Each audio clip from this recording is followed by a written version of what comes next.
Գյուրջան Կասկադ, հասանելի բնակարաններ 65 ամիս մարման ժամկետով։ Պարոն Փաշինյան, 2025 թվականի տվյալներով Հայաստան ներկրման ամբողջ ծավալի գրեթե 11.5%-ը մտել է Հայաստան մեղրի անցակետով, բայց այդ ապրանքների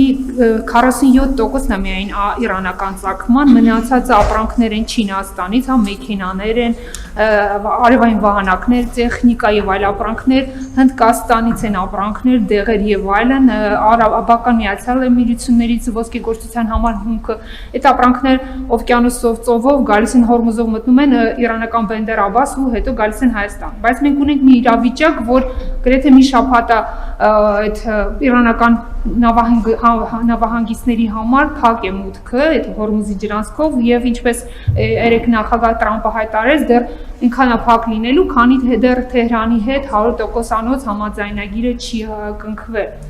Ինձ հետաքրքիր է Հայաստանի կառավարությունը այդ հեռանկարի համար ունի պլան B, մշակվել են արդյոք ինչ-որ լոգիստիկ ալտերնատիվ երթուղիներ, որպեսզի մենք չունենանք դեֆիցիտ այդ ապրանքախմբերի համար, չունենանք գների աճ եւ եթե որոշ ապրանքներ տարանցիկ էին դիտարկում Հայաստանը, հա չունենանք մատակարարումների շղթայի խաթարում։ Շնորհակալություն։ Նախ մենք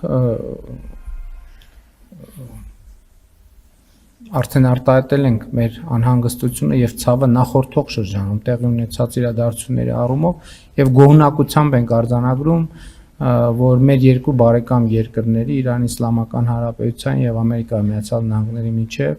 բանակցությունները կարծես թե առաջընթացի դինամիկա են ցույց տալիս եւ մենք ընդհակառակը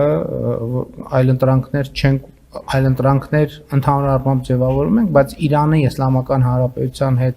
գործակցության մեր պատկերացումը ռազմավարական է եւ մենք ընդհակառակը ուզում ենք Իրանի տարածքով մեր լոգիստիկ շղթաները, հնարավորությունները ընդլայնել եւ նաեւ այս առումով է շատ կարեւոր TRIP նախագծի իրագործումը, որովհետեւ դրա արդյունքում ուզում եմ հիշեցնել, մենք երկաթուղային կապ կստանանք Իրանի Իսլամական Հանրապետության հետ, որի պարագայում Հայաստան ապրանքների ներկրումը եւ Հայաստանից ապրանքների արտահանումը էականորեն կհեշտանա, բայց ձեր հարցի համատեքստում ես ուզում եմ ասել, որ նախորդող շրջանում մենք արդեն ունեինք նոր կապուղի եւ կենտրոնական Ասիայով Չինաստանի հետ մենք երկաթուղային կապ ունենք,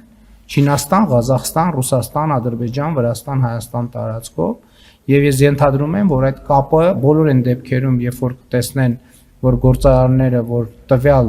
ուղղությամբ Իրանի Իսլամական Հանրապետությունով խնդիր կա բերելու, այդ ուղղությամբ կբերեն։ Ընդհանուր առմամբ մենք ինչպես նախորդի բառիթ եմ ունեցել ձեզ ասելու, որ մենք նոր չէ, որ այդ թեմաներով զբաղվում ենք, մենք աշխատանքային խումբ դեռևս նախորդ տարի ենք եւ գուցե մի քիչ էլ ավել, որովհետեւ լարվածությունները եղել են եւ որ այդ հարցերով զբաղվել է եւ մենք վստահ ենք, որ ապրանքների դեֆիցիտ մենք չենք ունենա։ Գնաճը ուրիշ խնդիր է, որովհետեւ եթե ծագման կետում այդ ապրանքի գինը աճում է, մենք չենք կարող կամ միջազգային շուկայում ապրանքի գինը աճում է, մեր հնարավորությունները ազդեցության սահմանափակել։ Մատակարարումների առումով այո, այլընտրանքները կան եւ բայց ես հույս ունեմ նաեւ եւ համոզված եմ, որ առաջիկայում իրադրության կարգավորման համատեքստում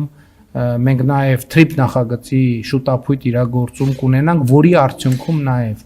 Իրան-Հայաստան երկաթուղային կապ կձևավորվի, Պարսից ծոց-Սև ծով երկաթուղային կապ կձևավորվի, որը ձեռնտու կլինի բոլորին՝ Իրանի Իսլամական Հանրապետությանը, Հայաստանին, Վրաստանին, Ադրբեջանին, Թուրքիային, Միացյալ Նահանգներին։